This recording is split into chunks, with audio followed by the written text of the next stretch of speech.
A mensagem central da Bíblia. Deus amou o mundo de tal maneira que deu o seu Filho unigênito para que todo aquele que nele crê não pereça, mas tenha a vida eterna. Deus não enviou seu Filho ao mundo para condenar o mundo, mas para que o mundo fosse salvo por ele. Quem nele crê não é condenado, mas quem não crê já está condenado. João, quarto Evangelho, capítulo 3, versículos 16 a 18. Então queremos dizer aos nossos ouvintes que a razão principal, primária, pela qual Jesus Cristo veio a este mundo, está bem clara neste versículo que acabamos de citar. Deus amou o mundo de tal maneira que deu seu Filho unigênito para que todo aquele que nele crê não pereça. Significando isto, que esta pessoa que aceita a Cristo como Senhor e Salvador, ele vai para o céu. Agora diz o texto em continuação, mas quem não crer será condenado. O que também fica claro que existe além do céu um outro lugar chamado inferno. Não é aprazível falar deste lugar, mas é uma necessidade pelo fato de a Bíblia e o próprio Jesus fazer referência a esses dois lugares que nós chamamos o céu e o inferno. Agora, uma pergunta que eu quero levantar neste programa é: quem vai para o céu? E quem não vai para o céu? Então, lendo a Bíblia Sagrada, nós vamos notar que durante o ministério público do Senhor Jesus Cristo, ele foi muito claro nos seus ensinos, enfático, às vezes eram repetidas vezes que ele fazia menção a um determinado ensino ou palavra para ser obedecida, e os homens às vezes atendiam e outros não.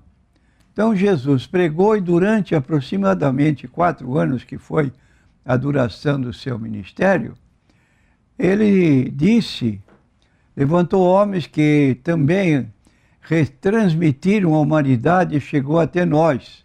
Por exemplo, nós temos no capítulo 10 de Mateus que ele escolheu 12 apóstolos para o acompanharem e disse a estes 12 apóstolos que fossem as ovelhas perdidas da casa de Israel.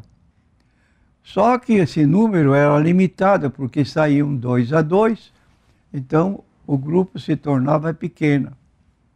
Posteriormente, de acordo com Lucas capítulo 10, ele chamou mais 70 para também divulgarem a mesma mensagem. E finalmente, depois de ressuscitado, em Mateus capítulo 28, 19, Marcos capítulo 16, versículos 15 e 16, ele disse: ide por todo o mundo, pregai o evangelho a toda criatura, quem crer e for batizado será salvo, mas quem não crer será condenado. Então ele falou de salvação e de condenação. Salvação implica que a pessoa irá para o céu, e perdição ou condenação implica que a pessoa irá para outro lugar distinto, chamado inferno. Agora, abrindo a Bíblia Sagrada, então, nós podemos examinar que tipos de pessoas irão para o céu e que tipos de pessoas irão para o inferno. Então, em primeiro lugar, vamos mostrar quem não vai para o céu e por quê. Então, a Bíblia, que é a palavra de Deus, nos diz em 1 Coríntios, capítulo 6, versículos 9 e 10. Diz assim num sistema de pergunta: não sabeis que os injustos não hão de herdar o reino de Deus? Não erreis, nem os devassos, nem os idólatras, nem os adúlteros, nem os efeminados, nem os sodomitas, nem os ladrões, nem os avarentos, nem os bêbados, nem os maldizentes, nem os roubadores herdarão o reino de Deus. Ora, aqui está bem claro, mostrando que esse tipo de pessoa, se não se arrepender durante a sua vida, já está deliberada a sua colocação. Não pode entrar no reino de Deus. Ficará no outro lugar. Agora, a pessoa pode ter cometido todos esses pecados e se arrepender deles. Um exemplo disso é Paulo. Ele era um tempo da sua vida um perseguidor atroz dos cristãos. E ele próprio declara, eu fui blasfemo, perseguidor, opressor, mas alcancei misericórdia porque eu fiz ignorantemente. Ele não sabia que estava agindo mal, contrário à palavra do Senhor Jesus Cristo. Mas Jesus o encontrou no caminho de Damasco e foi uma surpresa, porque ele estava se dirigindo para a cidade de Damasco, capital da Síria, para ali perseguir cristãos que eventualmente ele os encontrasse. E de repente uma voz do céu, tonitruante, Saulo, Saulo, por que tu me persegues? Ele ficou atônito, caiu. E a resposta dele foi, quem és, Senhor? E a resposta, eu sou Jesus a quem tu persegues. Duro é para ti recalcitrar contra os aguilhões. Senhor, que queres que eu faça? Humildemente, ele pediu informações. O que queres que eu faça? Jesus lhe disse, entra na cidade e lá te será dito o que convém fazer. Então a misericórdia é muito grande, extensiva, querendo que os homens abandonem seus pecados para, deixando esta vida de pouco tempo, de 70 anos, como diz o salmista, 80, 90 anos, que passa daí é canseiro, enfado. Então a nossa vida passa rapidamente diante de uma eternidade que está pela frente. Então aí está uma série de pecados que vedará a entrada dessas pessoas no céu. O lugar será outro, que nós chamamos inferno. Ainda no livro de Gálatas, carta de Paulo aos Gálatas, capítulo 5, versículo 19, ele faz uma repetição. Porque as obras da carne são manifestas, quais são adultério, prostituição, impureza, lascívia, idolatria, feitiçarias, inimizades, porfias, emulações, iras, contendas, dissensões, heresias, invejas, homicídios, bebedices, glutonarias e coisas semelhantes a estas, acerca das quais vos declaro, como já antes vos disse, que os que cometem tais coisas não herdarão o reino de Deus. Se não herdarem o reino de Deus, só tem o outro lugar, que é o inferno. Então são pessoas que hoje estão sendo convidadas para mudar de posição. E o céu é um grande lugar, como disse Jesus, na casa de meu Pai tem muitas moradas. João, no Apocalipse, capítulo 19, versículo 1 e 2, ele viu uma grande multidão inumerável que ninguém podia contar, que estavam lá no céu cantando salvação ao nosso Deus. E essa salvação não é exclusiva para determinadas pessoas. É, de modo geral, para toda a humanidade. Então aí nós temos pessoas que estão indicadas. Vou indicar mais uma passagem bíblica.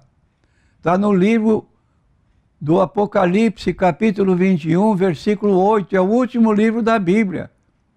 Mas quanto aos tímidos, incrédulos, abomináveis, homicidas, fornicadores, feiticeiros e idólatras, a todos os mentirosos, a sua parte no lago que arde com fogo e enxofre, o que é a segunda morte. Então aí está bem claro aos nossos ouvintes essa colocação que a Bíblia aponta a respeito dos que não irão para o céu. Agora vamos apresentar textos bíblicos em que falam das pessoas que irão para o céu.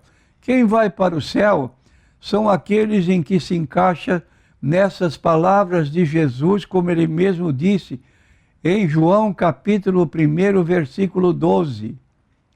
Diz o texto: mas a todos quantos o aceitaram, deu-lhes o poder de serem feitos filhos de Deus aos que creem no seu nome. Em João 14, versículo 6, Jesus declara: eu sou o caminho e a verdade e a vida, ninguém vem ao Pai senão por mim.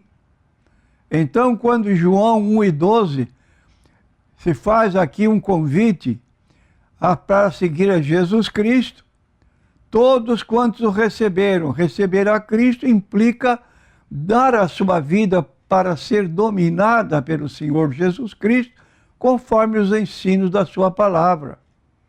Ele vai seguir-se pela Bíblia em obediência aos ensinos do Senhor e vai se tornar um cristão, seguindo aquilo que Jesus disse. E lemos também em Mateus capítulo 10, versículo 38, quem me recebe a mim, recebe aquele que me enviou. Pedro endossa as palavras de Jesus e diz em Atos 4:12, e em nenhum outro há salvação, porque também debaixo do céu nenhum outro nome há, dado entre os homens pelo qual devamos ser salvos. Então aqui está uma posição exclusiva, da mesma forma que Jesus declarou, eu sou o caminho, a verdade e a vida. João, no livro de Atos, o apóstolo Pedro confirma, dizendo que não há salvação em nenhum outro. E aí está uma observação, então, uma exortação da nossa parte, com base na Bíblia Sagrada, e vou finalizar esta mensagem dizendo aos ouvintes que, caso vocês ainda não sabiam quem são aqueles que vão para o céu, e ouvindo esta mensagem, entenderam que não estavam entre os relacionados para entrar no céu, eu recomendo humildemente que aceite ao Senhor Jesus como único e suficiente Salvador e Senhor, faça parte deste grupo que vai morar no céu com Cristo. E quando na consumação dos séculos, você não precisa fazer sacrifícios, apenas crer em sua palavra, a palavra de Cristo, aceitá-lo e entrar para ser um seguidor de Cristo. E assim, então, no final da vida, servo bom e servo fiel, entra no gozo do teu Senhor. É o que vão ouvir aqueles que se tornaram fiéis ao Senhor Jesus Cristo durante a vida transitória que viveram aqui neste mundo. E você fica convidado para também tomar essa iniciativa e aceitar Jesus como Salvador e Senhor. Não apenas Salvador, mas também Senhor, para que possa obedecer ao Senhor Jesus Cristo.